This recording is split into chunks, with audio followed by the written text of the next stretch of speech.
कितने सालों से है ये खुजली। रात को सोने जाते हैं तो नींद नहीं आती, खुजाते खुजाते स्किन लाल हो जाती है। सुबह उठ के देखते हैं निशान पड़े हुए हैं खुजाने के। कपड़े ऐसे चूज करने पड़ते हैं कि ये निशान किसी को दिखाई ना दें, और ये प्रॉब्लम सॉल्व होके नहीं दे रही। 6 महीने से ज्यादा हो गए, कितने डॉक्टरों को दिखा लिया, पर इस क्रॉनिक एक्जिमा का सॉल्यूशन नहीं मिला। विश्वास करो, होम्योपैथी को डर्मेटोलॉजिस्ट बिल्कुल पसंद नहीं करते, क्योंकि क्रॉनिक एक्जिमा के केसेस में होम्योपैथी के रिजल्ट्स वंडरफुल हैं। जितना कॉन्फिडेंस से मैं ये स्टेटमेंट दे रहा हूं ना, उतने कॉन्फिडेंस से होम्योपैथी के डॉक्टर सालों से क्रॉनिक एक्जिमा को ठीक कर रहे हैं। चलो आज आपको बताते हैं कैसे आपका क्रॉनिक एक्जिमा होम्योपैथी से ठीक हो सकता है।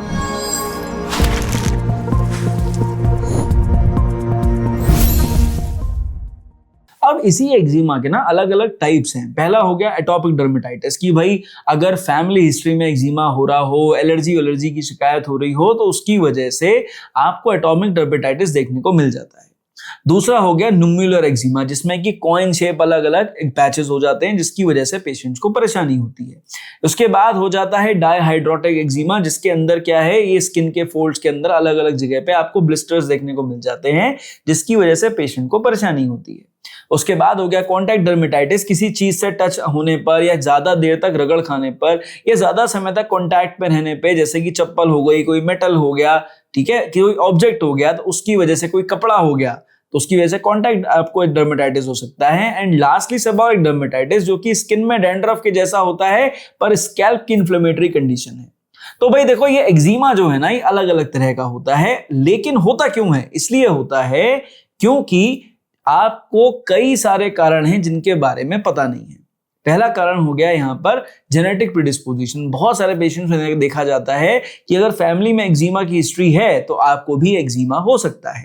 सिमिलरली, अगर रेगुलरली आप किसी ऐसे चीज के टच में आ रहे हैं जो कि आपके स्किन को इरिटेट कर रही है, ऐसे लोहे की छड़ हो सकती है, या बाई चांस की बात है आपके जो घर में पहनने वाली चप्पल, रबड़ की चप्पल है, वो हो सकती है, या कोई सिंथेटिक कपड़ा है वो हो सकता है, तो ये भी चीजें होती हैं जो कि बहुत ज्यादा कारण पैदा करती हैं क्रॉनिक एक्जिमा के लिए। भाई तीसरा हो गया कि अगर आपको न्यूट्रिशन की कमी है, फॉर एग्जांपल कि अगर आप प्रोटीन इंटेक अच्छा नहीं ले रहे हो, इसकी वजह से, ऑलरेडी एक्जिमा की वजह से आपका स्किन का प्रोटीन बैरियर टूट जा रहा है और वो हील नहीं कर पा रहा, फिर आप प्रोटीन ले भी नहीं रहे हो तो स्किन हील नहीं कर रही, तो उस सिचुएशन में क्या होगा कि आपका एक्जिमा ठीक ही नहीं होगा।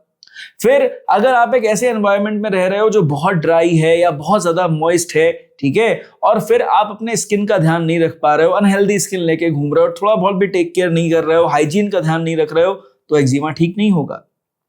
सबसे जरूरी बात आपको समझनी है कि देखो, गट बैरियर रिफ्लेक्स भी है। अगर आपका पेट सही नहीं है तो भी आपका एक्जिमा आपको परेशान कर सकता है। और लास्टली, अगर ये स्ट्रेस आपका पीछा नहीं छोड़ रहा, तो मैं क्लियरली बता रहा हूं, ये एक्जिमा भी आपका पीछा नहीं छोड़ने वाला है। अब भाई कैसे पता करेंगे कि आपको क्रॉनिक एक्जिमा ही है? देखो भाई, जब एक्यूट फेज में होगा तो क्या होगा, खुजली बहुत ज्यादा मचेगी, गर्माहट में पहुंचेंगे तो खुजलाहट और ज्यादा बढ़ जाएगी, छोटे छोटे पैचेस होंगे, लाल रंग के होंगे, आपको उसमें हल्का सा सूजन सा दिखाई देगा, उठे हुए से दिखाई देंगे, भयंकर खुजली के संग में दिखाई देंगे, जलन भी हो सकती है आपको, और उसके बाद धीरे धीरे करके उसके ऊपर एक हल्की सी पपड़ी भी बन सकती है, यानी स्केलिंग भी हो सकती है। पर वो स्केलिंग ड्राई नहीं होगी, वो स्केलिंग मॉइस्ट होगी, उसमें से अंदर से पानी भी निकल सकता है। खुजाने पे स्किन फोल्ड्स आपके क्रैक भी हो सकते हैं।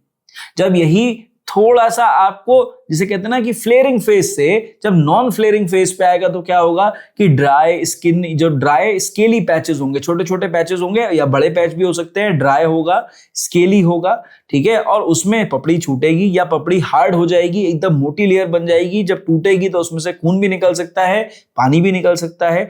आपको वो जो कपड़े आप पहनते हो ना, उसमें क्लियरली आपको वो कपड़े पहनने में तकलीफ होगी, क्योंकि आपको खुद दिखाई देगा कि ये अब मुझे दिखाई दे रहा है। जब सन एक्सपोजर होगा तब आपको बहुत ज्यादा परेशानी होगी, ये गर्मी ज्यादा होगी तो फिर से बहुत ज्यादा परेशानी होगी, ठंड आएगी तो अच्छा लगेगा, लेकिन अगर स्किन बहुत ज्यादा ड्राई है तो फिर आपको प्रॉब्लम आएगी। यानी कहने का मतलब यह है, जो अफेक्टेड स्किन है वो क्रॉनिक कंडीशन में धीरे धीरे करके परेशान करने लग जाएगी, और उसमें से जो ऊजिंग होगी वो अलग, उसकी वजह से आपको हल्की स्मेल भी देखने को मिल सकती है, जलन भी हो सकती है। कुछ नहीं होगा तो क्योंकि वो पैच दिखने में अच्छा नहीं है ना, तो आप सोशली खुद को कट ऑफ करोगे या ऐसे कपड़े पहनोगे कि वो दिखाई ना दे, लेकिन इसके ट्रीटमेंट के बारे में कम सोचोगे। अगर आप भी क्रॉनिक एक्जिमा का होम्योपैथी में इलाज चाहते हो तो तभी आना जब आप ये सोच के आओ कि मेरे को एक्जिमा पूरी तरह से ठीक करना है, क्योंकि स्किन के रिकैलिब्रेशन के लिए या स्किन की प्रोटेक्टेड लेयर के हीलिंग के लिए कोई दवा अगर प्रॉपरली काम कर सकती है तो वो होम्योपैथी है। दूसरा, अगर आपको क्विक रिजल्ट नहीं चाहिए कि ये अभी दवाई खाएं और अभी साफ हो जाए और उसके बाद जो है बाद में आए तो देखी जाएगी, तो ऐसे पेशेंट्स को होम्योपैथी में नहीं आना चाहिए। तीसरा, अगर आप थोड़ी सी अगर हल्की सी फ्लेयरिंग आपको हो दवा खाने के बाद, पर आप उसे बियर करके लॉन्ग टर्म सॉल्यूशन के बारे में सोच सकते हो, तो होम्योपैथी में आपको जरूर आना चाहिए।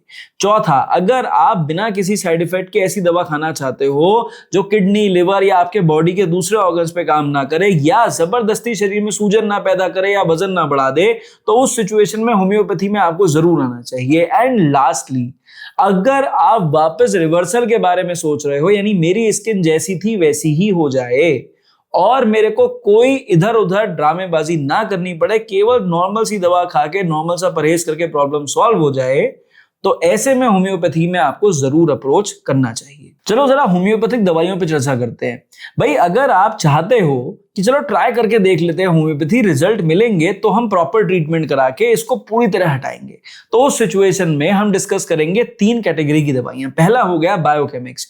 भाई, अगर आपको क्रॉनिक एक्जिमा की प्रॉब्लम है ना, आप आंख बंद करके काली सल्फ 6x और कैलकेरिया सल्फ 6x, ये 2 दवाइयां लाके घर में रख लो। दोनों की 2-2 टैबलेट दिन में 3 बार रेगुलरली लो, 4 हफ्ते तक लो। आपका एक्जिमा चाहे ड्राई हो, चाहे वेट हो, चाहे ऊजिंग हो, चाहे बर्निंग कर रहा हो या फिर स्टीरॉयडल डिपेंडेंट ही क्यों ना हो, आपको ये दवाइयां लेने से रिजल्ट्स सिम्टोमैटिकली जरूर मिलेंगे। बहुत कंफर्टेबल रिजल्ट्स मिलते हैं, लॉन्ग लास्टिंग होते हैं, कोई साइड इफेक्ट नहीं है, बच्चे से लेकर बड़े तक हर कोई ले सकता है। जो दूसरी दवा हो गई वो है एक मदर टिंचर कॉम्बिनेशन। भाई, अगर आपको लगता है कि अल्कोहल मेरे स्किन पे लगाने से मेरी तकलीफ बढ़ सकती है, तो मैं आपको क्लियरली बता दूं, आप एक काम करो, होम्योपैथी के 2 मदर टिंचर्स लाके घर में रख लो। पहला हो गया इचनीशिया का मदर टिंचर और दूसरा हो गया कैलेंडुला का मदर टिंचर। और अगर आपको एक्जिमा की शिकायत है, क्रॉनिक एक्जिमा है, तो आप एक काम करो, दोनों की 20-20 ड्रॉप्स, 20-20 बूंद दवा आप 1/4 कप पानी में डाल दो। कॉटन में लेके, जहां पे भी एक्जिमा आपको हो रहा हो, आप सुबह शाम कॉटन में लेके गीला करके इस तरह से टच कर करके वहां पे अप्लाई कर दो। कोई रगड़ने की जरूरत नहीं है, सिर्फ टच करके अप्लाई करो, क्योंकि पानी ऑलरेडी मिला हुआ है ना, तो एक तो अल्कोहल की बर्निंग नहीं होगी, दूसरा दवा अच्छे से अप्लाई हो जाएगी। कई बार ऐसा भी होता है कि हम पेशेंट्स को बोलते हैं कि भाई आप एक काम करो, जो चंदन पाउडर होता है आप उसमें मिला के लगा सकते हो, उससे बड़ा अच्छा सूदिंग इफेक्ट पेशेंट्स को मिलता है। और जो फ्लेकिंग होती है ना, वो बहुत जल्दी से इंप्रूव करती है, रेडनेस भी बहुत जल्दी से इंप्रूव करती है, तो आप ये भी ट्राई कर सकते हो। लेकिन आइडियली अगर आप चाहते हो ये सब ना करना पड़े, सिर्फ पानी में डालो और आप उसको हल्के हल्के करके कॉटन से ऐसे करके अप्लाई करो। ये काम रेगुलर करो, दिन में 2 बार करो, 4 हफ्ते करो, आप खुद देखना सिम्टोमैटिक रिजल्ट्स आपको मिलने लग जाएंगे। अब जरा 2 दवाइयों पे चर्चा कर लेंगे। पहली हो गई ड्राई एक्जिमा के लिए पेट्रोलियम और दूसरी हो गई वेट एक्जिमा के लिए ग्रेफाइटिस।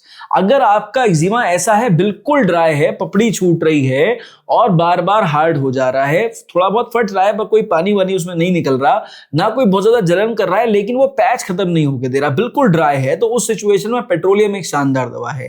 पेट्रोलियम 30 पोटेंसी में 2 बूंद दवा 2 चम्मच पानी में डालो, दिन में 2 बार शुरू करो, इंप्रूवमेंट आने लग जाए दिन में 3 बार कर लो, 4 हफ्ते में इंप्रूवमेंट आए तो आप डॉक्टर को दिखा के आगे इस दवा को कंटिन्यू करो।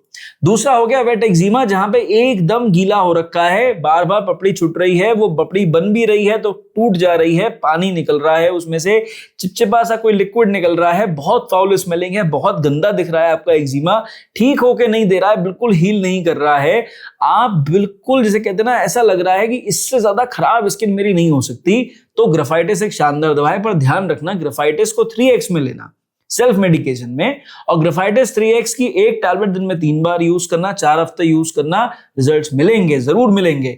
मिले या आपको थोड़ा बहुत परेशानी हो, एक बार डॉक्टर को जरूर दिखा लेना। इसीलिए ग्रेफाइटिस 30 में नहीं लेना, आपको प्रॉब्लम नहीं आएगी, 3x में लेना, रिजल्ट बहुत अच्छे मिलेंगे। अगर आपको ये सब दवाइयां सुनने के बाद अभी डाउट है कि होम्योपैथी खाएंगे तो एक्जिमा बढ़ जाएगा और फिर पता नहीं सही होगा कि नहीं होगा, तो मैं क्लियरली बता दूं, हमेशा याद रखना, अगर एक एक्सपीरियंस डॉक्टर आपके एक्जिमा को ट्रीट कर रहा है तो उस सिचुएशन में फ्लेयरिंग होगी तो कंट्रोल्ड होगी, ठीक है। और कंट्रोल्ड फ्लेयरिंग से क्या होता है कि पेशेंट को परेशानी मिनिमलिस्टिक होती है, उसकी प्रॉब्लम आगे नहीं बढ़ती, और ये जो हीलिंग होती है ना, वो हीलिंग का रेट बढ़ जाता है। और यहीं पे एक्सपीरियंस डॉक्टर्स का जो काम है ना, वो आप जैसे पेशेंट्स को ठीक करना है और होम्योपैथी का नाम बढ़ाना है। तो आई होप इस वीडियो को देखने के बाद आपके मन के डाउट क्लियर हो गए होंगे, समझ में आ गया होगा। क्रॉनिक एक्जिमा ठीक करना है तो होम्योपैथी सॉल्यूशन है, ट्राई जरूर करना चाहिए, रिजल्ट मिलेंगे। वीडियो समझ में आई हो, चैनल पर पहली बार आए थे सब्सक्राइब कर जाए, रेगुलर वीडियोस देखते हैं थम्स अप दे जाए। अगर होम्योपैथिक परामर्श लेने के बाद भी रिजल्ट नहीं मिल रहा है तो आप हम जैसे एक्सपीरियंस डॉक्टर्स को ऑनलाइन कांटेक्ट करके इलाज करवा सकते हैं। उसके लिए आप मेरे स्टाफ से संपर्क करें, हम आपकी मदद पूरी करेंगे। इस वीडियो में सिर्फ इतना, मेरी तरफ से नमस्कार, थैंक यू एंड जय हिंद।